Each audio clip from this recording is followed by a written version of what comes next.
All right, good afternoon, everyone. Hopefully, you guys made it through this uh, tropical storm. Supposedly, that was it was supposed to be. Uh, I saw it as a little bit of rain for a couple hours. I'm on the IE, so I don't know what was going on elsewhere in California, but I know that there's a lot of foolish people out there that made a big deal out of something. Uh, I seen on Instagram people were getting sandbags and shit, and I was like, quit believing what you hear on the news and all that. Especially when you're far inland. You need to get some rain. Yeah, every year when it rains, there's flooding. That happens every year, and these people get all out of whack and go to the store and start buying toilet paper and water. They go back to doing what they were doing with this whole pandemic shit. And so, they believe everything they hear on the TV, and next thing you know, they're out there buying all the water and toilet paper. Here where I'm at, it was just raining. It didn't flood. No, not where I live. I didn't see no flooding. It was raining. It was nice to have some rain. It was a little bit humid, but just another storm. No big deal. But anyway, I wanted to tell you about something that happened this weekend. An incident that happened this weekend here at my house. Um, it was on Saturday, and me and my wife were here in the house. I had got the garage ready, or AKA the barrage ready for a few people to come over to watch the UFC fights. So I came into the house and was just watching the prelims on the TV here before everybody showed up, and there was a ring on my doorbell, and so I looked at my wife and she looked at me because nobody comes here. Nobody comes to my house without calling. I don't care who you are. You show up at my house, I'm not calling, I'm not answering the door. I don't give a shit if it's an emergency. You got a cell phone. Call me before you come over here. Don't just show up at my house. So like we looked at each other like who's at the door? Who's ringing the ring doorbell? And so she was standing up already. So she walked to the door and she opened it. And I hear a little kid's voice say, "Is Mike here?" And like I'm looking at her because I'm looking at the doors right here. I'm looking at her like I hear this little kid's voice and I'm like who's this kid? Why is there a kid over here that knows my? Why is there a kid here and he knows my name? Like, hopefully it's not some long lost kid of mine or some shit. I mean, which could happen one day. Not a kid, maybe an adult, but anyways. So I'm looking at her. I said, "Who's that?" And she said, "It's a little boy from across the street." So the only little boy I know is this little chubby boy that lives like diagonal from me. Like I look out this window right here and I can see his door over there. This is across the street. I can see his house from here. And where I'm sitting right here, there's a window right here. I mean, you can see where I'm sitting. There's a window here. I didn't see nobody walk up to the window. But then again, I'm looking this way because I'm watching the TV. So I didn't see nobody walk over here. Now, let me tell you about the little boy first before I continue on with the rest of the story and how I know this little boy. One day we're hanging out uh, in the garage. I don't know if there was going to be a fight or something. Most likely it was a fight or it was a football game on or something. But, I'm outside, got a couple people here. We're drinking beer. And I have another neighbor who lives next door to me right here. Has a son. Me and that neighbor, he comes over here, watches the fights and the games and stuff like that. When I'm here, he'll come over here and bring some beer and we hang out here. He's a really nice guy. And he has a son that's probably like 12, 13 years old. He's a really good kid.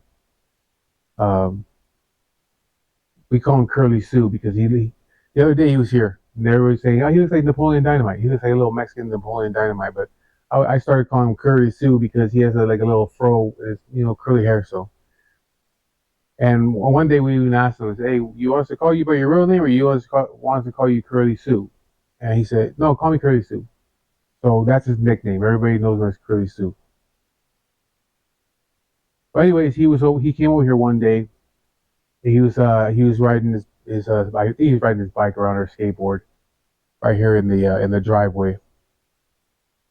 And I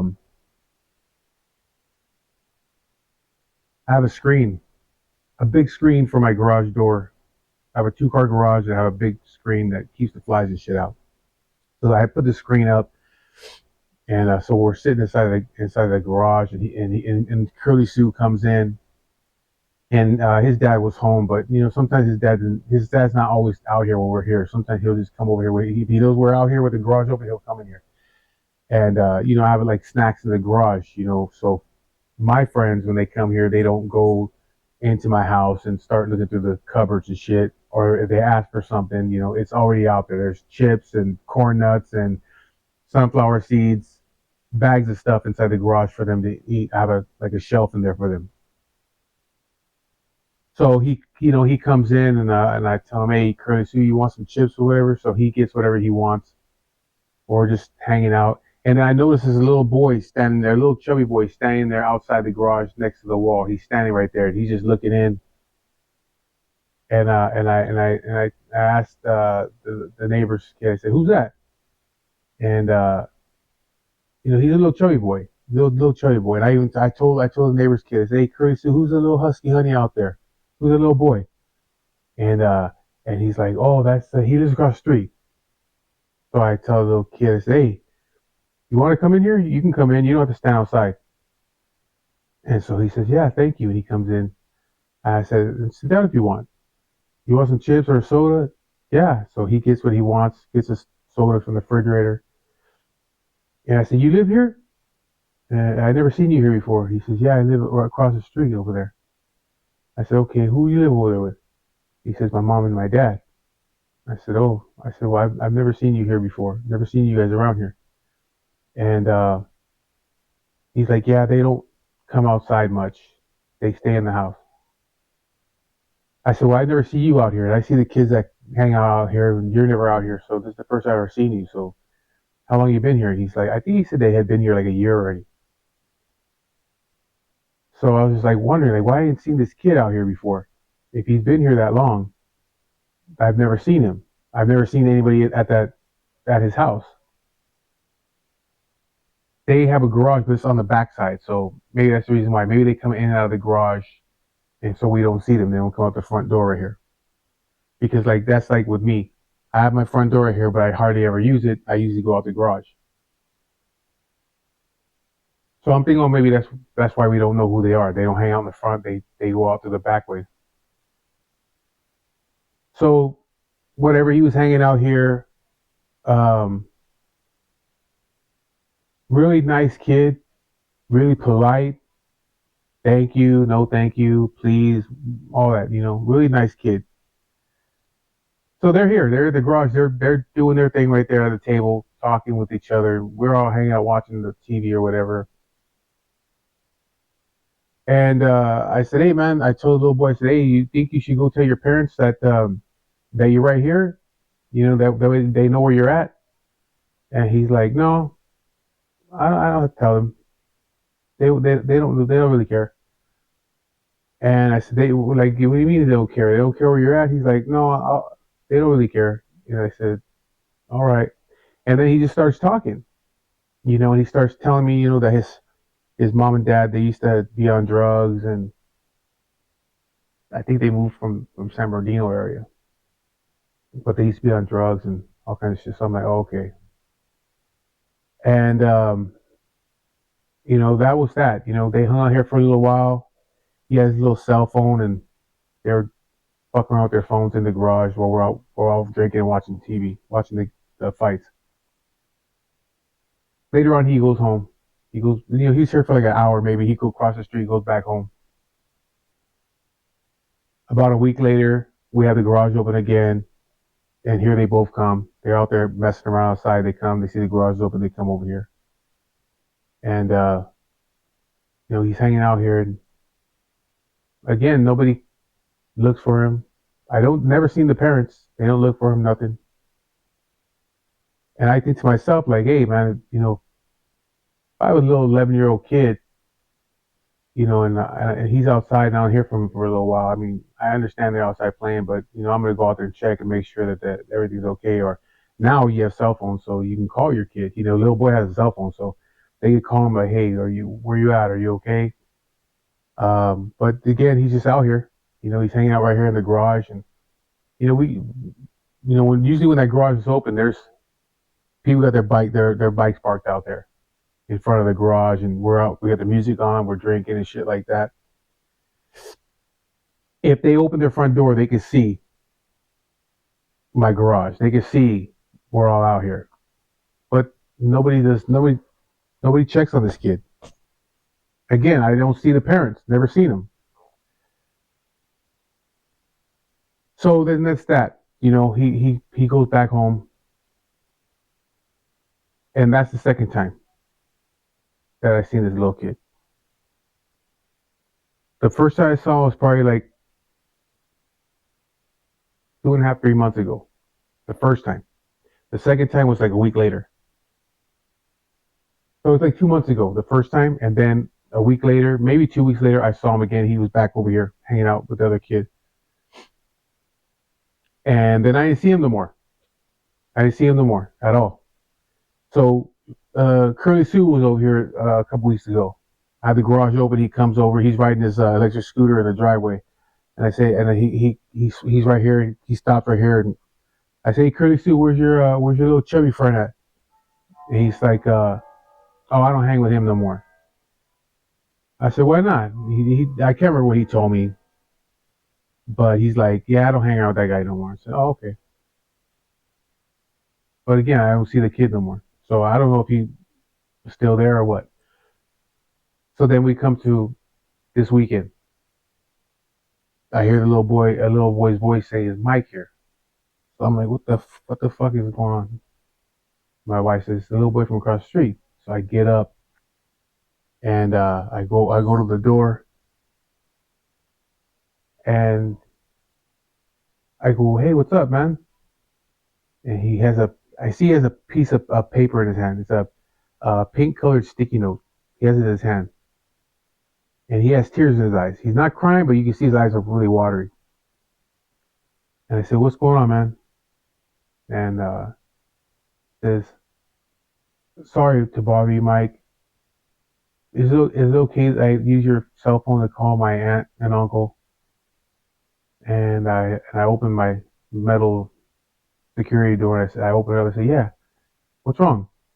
Everything okay? He's like, yeah, my family's picking on me. My mom, my grandma, my dad, they're picking on me. And I walked out and I have my aunt's number on a piece of paper. My aunt gave it to me. She said, if anything ever happens, to keep this phone number, this piece of paper, in case something happens, I can call them. I can get a hold of them somehow. So I says, okay, come inside. So my wife is like, are you okay? Are you okay? He's telling my wife, like, yeah, the same thing he told me. And I tell him, sit down, sit on the couch. And I said, don't worry about it. Don't worry about it. No, you can call your aunt right now. So, I got give me the phone, give me the number. So he gives me the paper, and I get on the phone, and I call the number, and a woman answers, and I tell her, I said, hey, is so and so your nephew? And she's like, yeah, that's my nephew. I said, all right. I said, check it out, man. I live across the street from your where he lives, and he came to my house, and he has your phone number on a piece of paper. He said that you told him to call you if there's a problem, if there's any problems. I said, so he's here in my house, and I'm gonna let you talk to him.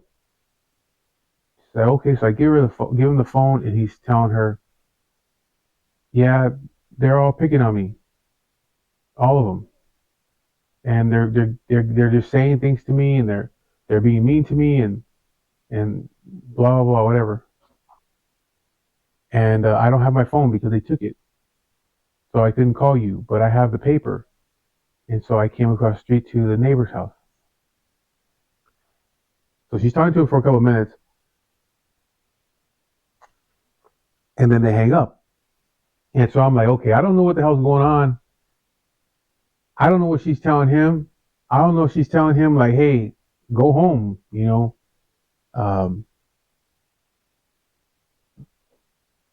and so I get on the phone. I get the number of the no, I have the number in my phone already. So I push redial and I call her. And this time a guy answers. And I said, hey man, I'm the neighbor that where your nephew's at right now. That's your nephew, right? The guy's like, yeah, it's my nephew. And I say, check it out, man. I go, I just need to find out what's up because he's here at my house, and you know, like, what's gonna happen here, you know? And he's like, hey, sorry about this, man. You know, they're giving them problems, yada yada yada. We're on our way over there right now. Is it okay if he stays with you until we get there? Is it okay? You know, or at first they said just tell him to go sit outside on the curb and wait for us. I said, no, I'm not gonna do all that. He can stay here. If you're gonna come and get him right now, he can stay here. It's okay. You know, I'm not gonna make him go outside. And he's like, okay, if you can keep him in your house, that's fine. We're on our way right now. We'll be there within 45 minutes. We're coming from San Bernardino. So I said, okay, he'll be right here. So like I said, where I'm sitting right now, I can look and I can see their door right there. So I'm sitting here. I hang up the phone. I'm sitting here. I tell the little boy, "Don't worry, they're on their way to pick you up right now." And he says, "Okay." And then like he's just sitting there, and like then he starts, you know, telling me like his family is messing with him. They're picking on him, and like I said, he starts to tear up and shit. And I say, hey, "Don't worry about it." You know, he's like, "I'm sorry." He kept telling me and my wife, "I'm sorry for bothering you guys. I'm sorry for uh, um, bringing my problems to your house." And I'm thinking, this guy's only 11 years old. What is, you mean like, he knows way too much. He knows way too much. You know, he knows about his family and his mother and father and, you know, their drug issues and all that shit. You know, and just the way that he's talking, you know, he knows way too much, you know, because he just kept apologizing. I say, hey, don't worry about it, man. I said, are you hungry? And my wife said, oh yeah. She goes, do you want some pizza? And he's like, yeah, I want some pizza. So my wife says, okay, well, I'll warm you up some pizza because we had ordered pizza the night before and I had a bunch of it left over. And so I told her, hey, wait a minute, that pizza has jalapenos on it. And so she tells me, like, it has jalapenos on it. He's like, oh, it's okay, I can eat it. So I was like, all right, cool, that's fine. So she gives him a big piece of pizza. And he sits on the table and he's drinking his juice and eating pizza, and we're sitting here. And I keep looking over here because I'm thinking like, okay, what's gonna happen? You know, because like I explained to people in my other video before, I'm not a cop calling person. I'm not gonna call the cops and shit like that. You know what I mean? But this little guy's got me in a situation now where it's like, okay, what do I do? What am I supposed to do right here, right now? You know, I don't want to call the cops because I don't know what the fuck is going on over there. You know, and I don't want to be getting interrogated by the cops. I don't want them questioning me. I don't want them coming to my house. I don't, you know, like I said, the garage is open. It's ready for people to come over here and shit like that. You know what I mean? I don't need the cops over here, and I don't want them out in front of my house, got me out there questioning me and shit. You know, to me, it's a bad look. I don't want nothing to do with it, but I'm looking out for this little kid. You know, I'm looking out for the little boy, and so I just keep looking over here, waiting to see what happens, waiting to see if the cops show up at his house. My wife had told me, like, when I was on the phone with the uncle, that she saw the dad. He was walking down the street over here and he walked back. So I'm thinking, okay, well, the cops are probably going to come to his house pretty soon because they probably called the cops like, hey, our kid's missing.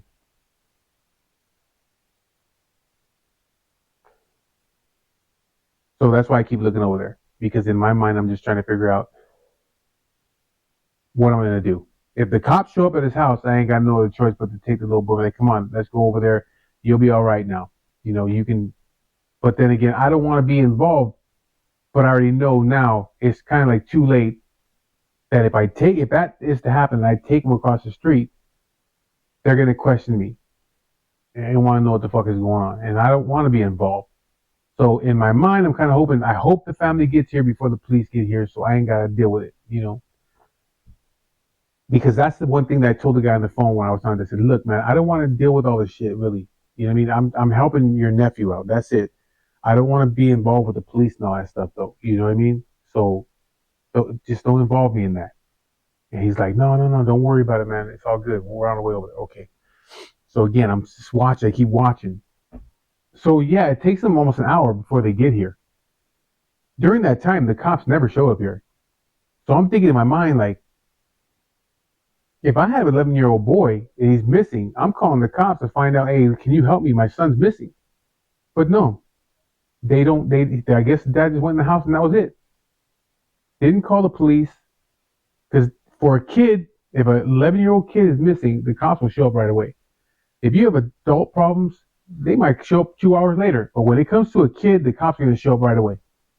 Like if there's a missing kid, they're going to show up right away. So I'm thinking that they should have showed up by now if he would have called the cops. But so he obviously, the family obviously never called the cops. So then it starts making me think like, what's going on over there? Maybe the family is on dope. You know what I mean? Maybe they got shit going on. They don't want the cops at their house either. Like, we don't want the cops over here questioning us. You know what I mean? Because when it comes to kids' welfare, they're going to go in the house. They're going to go in that house and find out, okay, they're going to call the child services going to come down there. All kinds of shit's going to go on when it comes to a little kid missing. So they're going to call the child services and they're going to go in the house, especially if the little boy starts telling the cops, this is what goes on here, this, and that. The child services will come and the cops can go in that house. So maybe they are doing shit they're not supposed to be doing over there. I don't know. But that's the only thing that I can think of why they wouldn't call the cops when their son is missing. He's across the street in a fucking neighbor's house that they don't know because they don't know me. I've never seen them before in my life. So the uncle calls me and says, hey, we're turning the corner right now. I said, okay, when my garage is open, you'll see my Harley sit right there in front of the garage. Just pull it right there. That's where I live at. So I see him pulling up into the driveway, and I tell the little boy, come on, they're here. Let's go to the garage. So we go in the garage and open the back door for them, for the little boy. He gets in their SUV. And it's the aunt's like, I'm so-and-so, and uncle like, I'm his uncle so-and-so, whatever. So, all right. I said, I don't know what's going on over there. You know what I mean? But he came here looking for me, and uh, and so I go. But thing is, I don't want to be involved in the whole thing. You know what I mean? I really don't. I'm just looking out for your nephew, and so just don't involve us in all this shit. No, it's like no, don't worry. We're not going to. She was like, he's been living with us for a while. So I'm thinking that's the reason why I ain't seen him out here for a long time. He's been with us for a while because he has issues with his family over there. They treat him bad, whatever. But they wanted us to bring him back, so we bring him back today. And all of a sudden, this happens now. They go back to doing what they were doing before. So I'm like, all right, okay. Um, I said, well, just do me a favor before you leave or whatever. Just at least call them and tell them that you have him. I don't know what's going on over there, but at least call them and tell them. That way they're not, because maybe they are worried. I don't know, but at least call them and tell them that you have him with you. I said because it was. I think the uncle is the brother to the little boy's mom. So I said at least call them and if you're not gonna call the cops, that's on you guys. But at least call them and let them know. And she's like, oh, no, don't worry. We're going to go over there right now. We're going to go over there and talk to him right now. I said, okay, that's fine. As long as you guys let them know. And so then I opened the door. Well, then I said, yeah, I'm just trying to help your nephew. That's all it was. He came over here looking for me. And she was like, well, you must be like his guardian angel because he came here looking for you to help him. I said, well, I don't know. I'm just trying to do what's right for the little kid, And I said, the thing is I don't even know who his parents are. I've never seen your family before. I just know him because he hangs out with the neighbor's kid. I said, and the thing is, we hang out here, we drink right here in the garage. We have the garage open. We have a bunch of Harleys sometimes parked out here. There's a bunch of bikers that hang out here. and we're out here drinking and shit like that. And he comes over here and he hangs out. I said, we're not bad people though. We'll look out for him. We look out for the neighbor's kid. You know what I mean? Uh, but if he was my kid, I'd be wondering like, hey, what's he doing over there? Whether you allow him to stay over here or not, or you come over and introduce yourself or what to us. But I said, I've never seen him before. And he comes and hangs out over here and nobody ever comes looking for him. They never asked for him. I said, so I don't know what's going on over there with him, but I said, this whole time, the cops have not showed up over at their house. So obviously have not called the cops to look for him. So something's going on, so whatever it is, just you guys deal with that. I don't want to deal with it though. And she's like, no, we apologize. I said, no, you ain't got to apologize, man. I'm looking out for the little kid. That's it. I don't want nothing to happen to him. He's a good little kid. He comes over here. He's very respectful. Always thank you. Yes, no, thank you. So he's a good kid. And I'm just looking out for him, make sure that he's all right. And then I open the back door where he's at, and I tell him, like, I say, hey, look, I know you're going through some things at home and all the shit that you have to go through, but whatever it is you're going through, do not let this shit affect you in your life. What I mean? Don't let it just, don't let it affect you. I said, I told him, just be patient. Give it some time. Things are going to get better for you. But don't let this shit affect you in your life. And he's like, okay, Mike. Okay, thank you. I said, all right. So I close the door and they leave. And so I come back in the house. I sit back down and I'm looking to see if they really do go over there. Because I'm like, man, you guys better fucking stop over there or at least call them. I'm like, man, I hope they call them. So they do. They stop. They park their car. They sit in the car for like 5 minutes. I guess they're probably talking to the little boy. And then they get out and they go to the door. And then the dad comes out. What I would assume is the dad. Then a woman comes out, which I'm assuming is the mom. Then another woman comes out, which I'm assuming is the grandmother. So they're all out there, and next thing you know, you can see the guy that picked up his uncles. You can see by his hand gestures, he's like pointing fingers and this and that. They're going at it. And then you can see the girl, which I'm assuming is his sister, the mom, and she's yelling at him. She's saying stuff to him, and they're just all going at it right there. And I'm just like, oh, well, at least they got the little boy over there, whatever. Finally, the little boy gets out. They get him out of the car. Then they're out there for like an hour and a half, though. It's like an hour and a half. I'm like, okay, as long as over there, the cops ain't here. I'm watching the prelim fights.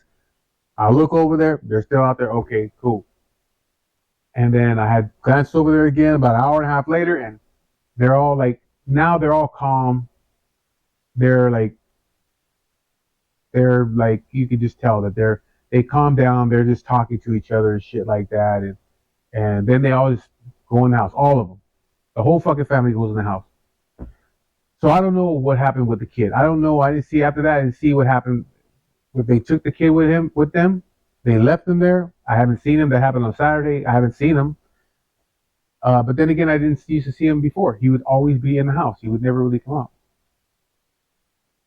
So, like I said, I don't know what happened after that. My thing is that, I was, conflicted with the whole thing. You know what I mean? Because like I said, I don't want to be involved with the police. I don't want the police over here questioning me. I don't want the police here questioning my wife. You know what I mean? But there was a part of me that said, fuck, man, what am I going to do? What do I do here? Do I take the little boy back home? I don't know what's going on over there. I don't know if they're abusing this kid. You know what I mean? I don't want to take this little boy back over there if he's being abused over there. I don't want to be calling the cops and shit on the neighbors. I don't want to do all that shit either. You know what I mean? But here is this little kid. So once the family said, we'll be down there to pick him up right now. I said, okay, that's cool. He can stay here until you pick him up. And then they can deal with it. But still, I was conflicted. Like, man, what am I supposed to do here? Me, personally, I felt that I did what I had to do. I did the right thing because again, I don't want to be dealing with the police. Um, if they didn't pick him up, if they didn't pick the little boy up, they say they couldn't pick him up. Now I'm putting into an awkward situation, Um, but I gotta look out for the well being of this little neighbor kid that I really don't know. I didn't even realize that the little boy even knew my name. So okay, when he said my name at the door, I'm like, who the fuck is that? What kid knows my name except Curly Sue over here? And I knew that wasn't him. Uh, so I was gonna be put into a bad situation. You know what I mean? But luckily, like I said, luckily they came and picked him up. And then once they came out and I seen that the cops never showed up, that's when I knew like, okay, there's something more going on over there. Because you would call the cops if your kid's missing instead of going just go up the block, oh, I don't see him, and go back in the house and that's it. They couldn't get a hold of him because they took his cell phone away from him. So, but they just like nothing. It was like nothing. They just left it at that. And so I felt bad for that kid. I still feel bad for him. I don't know if he's there. I hope that the family took him because the family was like he was better off with us. I don't. She goes, we don't have kids. Me and him don't have kids, and he's been with us. But they wanted him back, so we brought him back over here, and now we're going through this again. And so I'm hoping that they took him back with them. You know what I mean? Because he said that he was happy over there. The little boy could even making up stories, but I gotta look at it from my point of view and say, okay, well, you know, if the cops showed up over here and all that stuff like that, well, the family gives a fuck. They're looking for him. But once the cops didn't show up over here, I said, man, they really don't care. I guess they really don't care. I mean, that's the only way I can see it. You really don't care about your kid if he's missing. You don't call the police to find out where he's at when he's only 11. He's a little kid. So, um, I think to myself while he's sitting here, I'm thinking like, well, fuck, maybe he's just trying to get over it. You know what I mean? Maybe he got himself in trouble, and they took his shit because he had said they took everything from him, his games, his phone, everything. He was like, I have nothing. They took everything from me. But I'm thinking, well, maybe he got in trouble, and he's like one of them little kids that one of these newer generation kids, can't live without his phone, his games, and all that shit. And I'm gonna run away. Fuck it. So this is what I'm thinking while he's sitting here because I'm trying to figure shit out. And so that's another reason I'm watching. Are the cops going to come? Because if the cops come, they call. And they can straighten all this shit out. But when they didn't come, and they never showed up here, even when the family was out there arguing, they never showed up here. I would think these fucking people didn't really give a fuck. Maybe they are on dope still. Because the little boy said they used to be drug addicts. So, the whole thing is, um, I understand this. I mean, me, I was real strict with my kids. My son, the oldest son I have, I used to whip his ass. If he got out of line, I whooped his ass. But I never went around fucking him up just because I was having a bad day.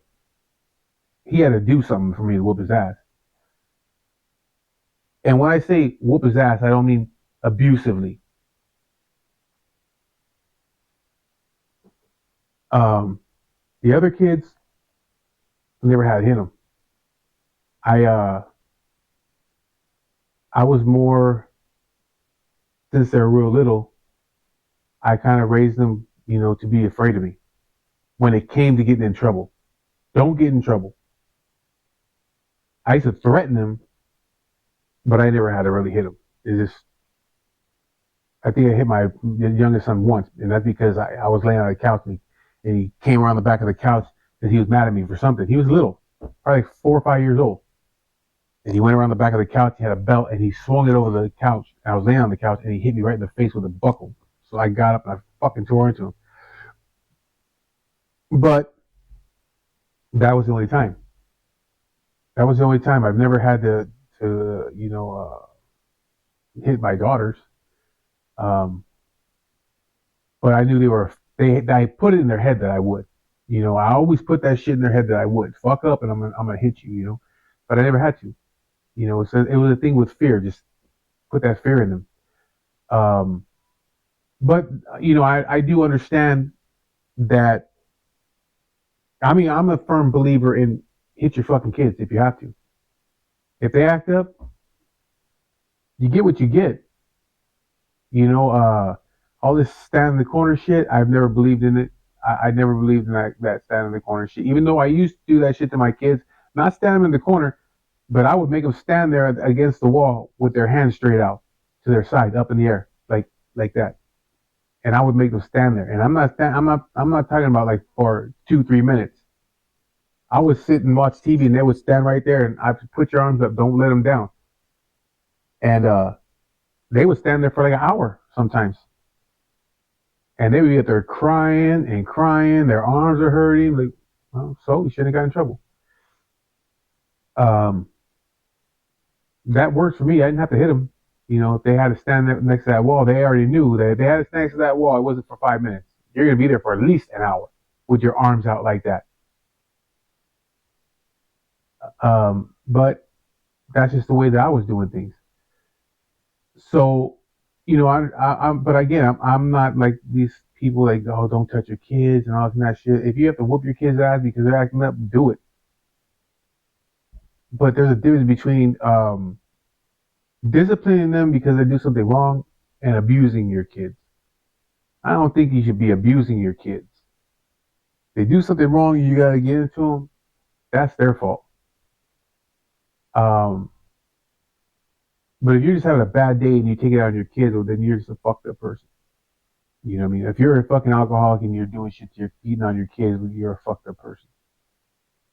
Um, with the little boy over here, I mean, the way I see it, there's something going on over there, and I can just by them not calling for the police to come help them find their kid, I know that there's something going on over there, and I feel bad for that kid, and like I said, hopefully the family took him, and he's over there with them. But and then I told him when he was in the car too. I said, look, I don't know what's gonna happen with you. I don't know if you're gonna stay here or you're gonna go with your aunt and uncle.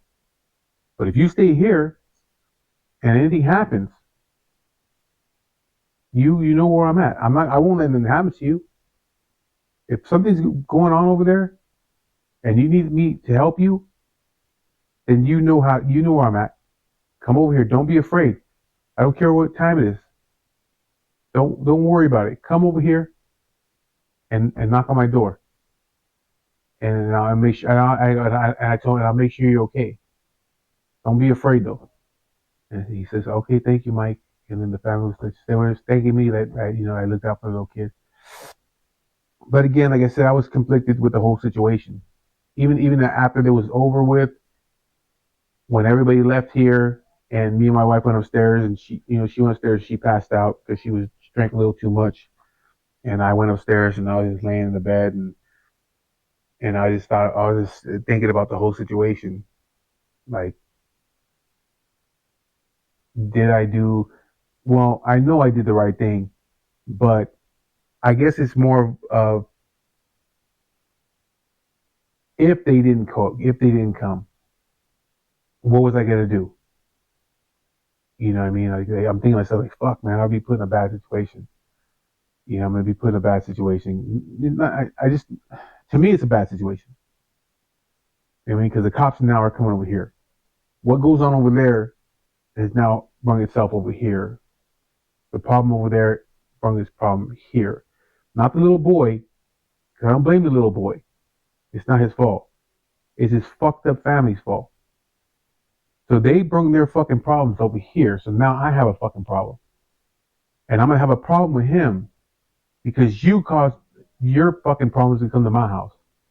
Again, I'm not referring to the little boy. I'm referring to the father. So I don't know. I just, like I said, I felt like, okay, did I do the right thing? Did I do it the right way? You know what I mean? I don't know. I guess that's why I'm doing the video. Maybe that's the reason why I'm doing the video, so I can get some feedback on from other people um, on what what I did, how I did it. You know what I mean? Um, my wife really didn't have much to do with it. I mean, she's here with me. She's here when the whole thing's going on. You know what I mean? She's talking to the little boy and feeding him and shit like that, and telling him don't worry, everything's gonna be okay and stuff like that. But you know, I'm the one that's gonna make the decisions, not my wife. I'm the one that makes the decisions, and that way, if anything happens, also if the cops do come over here and they ask my wife anything, say, hey man, she has nothing to do with it. I'm the one who made the decisions, so you could talk to me.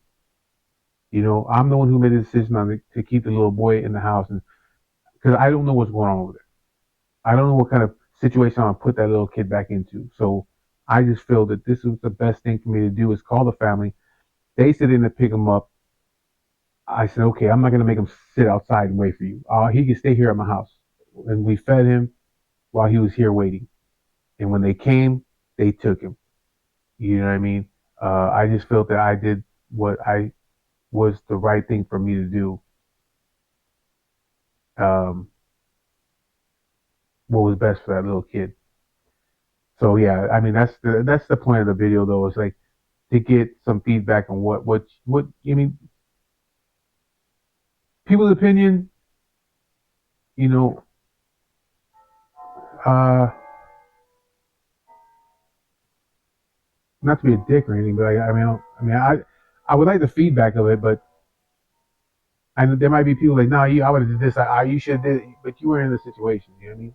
And you might be a cop caller, you might be the kind of person that likes to be in the neighbor's business, and you're gonna get on the phone and call the cops like, hey man, this is what's going on over here, and yada yada yada, and have the cops coming over here, and you're out in the street being interviewed by the cops, and maybe that's your thing. Maybe you don't mind that. I do though, because over here I mind my own. I mind my own business. I only know the people that live directly right here in these same units that I'm at. Because these are condos. So there's 4 units here, and a driveway and 4 units. So I only know these people in these other 7 units. I don't really know anybody else out here. If the neighbors wave at me, I wave at them.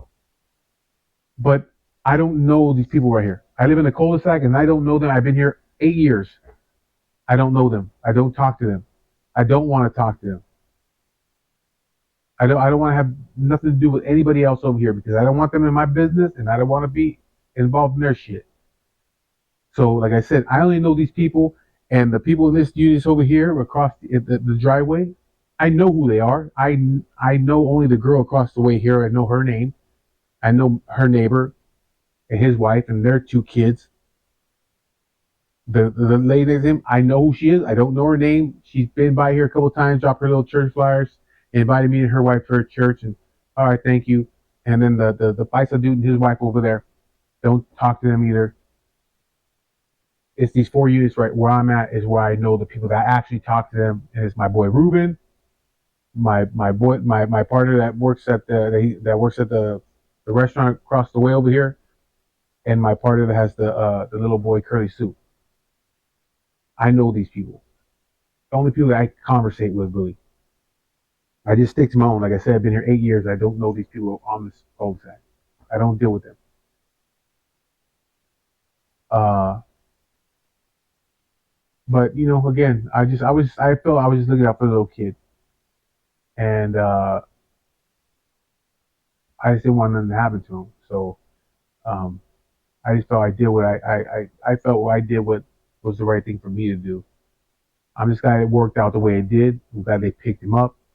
I'm glad they went over there and talked to the family, and I'm glad the cops didn't show up over here. The cops never show up at their house. They didn't show up over here, so I'm good with that. Hopefully, he's over there with them. If he's not, maybe his family will learn something from it. Um, but then again, if they're on dope, dope always trumps everything else. when it comes to that, when it comes to those kind of people. So I'm thinking like, shit, one of these days that little boy might end up back on my doorstep, and I have to deal with this again. But if he does, I mean, I guess I'll do the same thing I did Saturday. And matter of fact, thinking about it now, I should just save his aunt and uncle's phone number in my phone just in case it does happen, and he doesn't have that little piece of paper that he's been saving with their number on it. Because then, what am I gonna do? So yeah, I think I'll just save the phone number in my phone. That way, in case anything happens, I can call them and they can come back over and pick up their little nephew again. So anyway, that's my story. Whatever if you watch this, and I would like to see what people think that, or if they were in this situation, what they would do. That's better. Which, if you were in the same situation that me and my wife were in, what would you do? Would you call the cops, or would you do it the way that I did it? So, anyways, thanks for watching the videos. Like, share, subscribe to the videos. Help me get my numbers up. And I appreciate you guys. I really do appreciate you guys that do follow the page. I'm pretty close right now to 500. I think I'm at like 470, somewhere around there, 470, little over 470. So little by little, it's jumping. I'm watching the YouTube. Um, there's a certain there's a YouTube, and there's a YouTube. Um, it's another app where you can see the analytics and all this other stuff for your page, for your YouTube page. And so I'm watching it because it helps me to get ideas on videos also. It shows me what people respond to, what videos people are really watching, how many people watch that video. And so I look at the numbers as far as, okay, this video got over 1,000 views, this video got 200 views, whatever, it goes from the highest to the lowest. And I start to see, okay, this is what people want to hear. And the crazy thing is, I've seen it on other people's YouTube channels where they're saying people don't watch these videos, but they'll watch these videos of mine. Not my videos, but their videos. And it seems like people really like violent shit. They like to hear the violent stories. And it's true, because when I watch other people's channels, I usually gravitate more toward that. I don't give a shit what's going on with your family. I want to hear other shit. You know what I mean? Because things that me personally, I can more relate to the violent shit, the stories of violence and stuff like that. Growing up in the violent communities, and in gangs and YA or prison shit. I've never been in prison, but I watch those videos. So yeah, it's true. People do watch more of the violent shit. The more violent the stories are, the more views you're gonna get.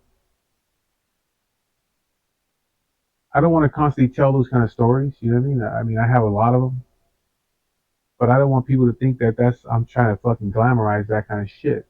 If I tell you those stories, it's something that came to mind that I've been through. So I'll tell the stories. But if I just sat here just telling violent shit, um, I guess I would get a lot of views. But then it sounds kind of braggadocious if that's all you're talking about.